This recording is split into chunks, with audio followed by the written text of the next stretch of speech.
Compass ক্যামেরার footage দেখিয়ে বিহানের ভুল ভাঙে। বিস্তারিত জানতে সম্পূর্ণ ভিডিও লাইক দিয়ে দেখতে থাকুন। কম্পাসের বাবাকে হাসপাতাল থেকে অভিজ্ঞান নিয়ে চলে যাওয়ার পরে বিহান এসে উপস্থিত হয় হাসপাতালে আর বলে, কম্পাস, তোমার বাবা কোথায়? আমি জানি না তোমরা কোন উদ্দেশ্যের জন্য হাসপাতালে এসেছো, তবে আমি এটা জানি তোমার বাবা এখানে চিকিৎসা করায়নি।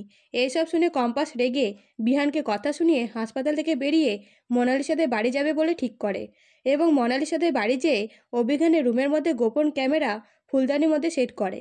ঠিক তখনই মোনালিসা এসে উপস্থিত হয় আর বলে, কম্পাস, তুই দাদুর রুমে কি করছিস? আর মা, তুমি কম্পাসকে দাদুর রুমে আসতে দিয়েছো কেন?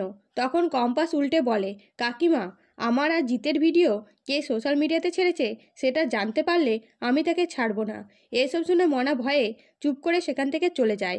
এরপরে কম্পাস মোনালিসাদের বাড়ি থেকে চলে গেলে অভিজ্ঞান বাড়িতে এসে মোনালিসার মাকে বকাবকি করে এবং নিজের রুমে চলে যেয়ে রুম থেকে অখিলেশকে ফোন করে হাসপাতালের সমস্ত ঘটনা জানাতে থাকে।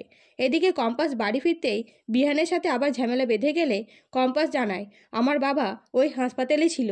তখন বিহান বলে, কোথায়? আমি তো হাসপাতালে যেয়ে কোনো প্রমাণ পেলাম না যে তোমার বাবা অ্যাডমিট আছে ওইখানে।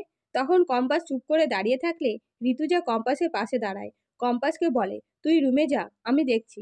তখন কম্পাস রুমে যেতেই মনার মা ফোন করে কম্পাসকে বলে, বাবা ফিরে এসেছে, রুমে আছে, বাড়ি থেকে বেরোলে আমি তোকে ফোন করব, তুই চলে আসিস। তো কম্পাস কি গোপন ক্যামেরার সাহায্যে কিছু প্রমাণ করতে পারবে, নাকি তার আগে গোপন ক্যামেরা দেখে ফেলবে অভিজ্ঞান? কমেন্ট করে জানাবেন আপনাদের মতামত। ধন্যবাদ।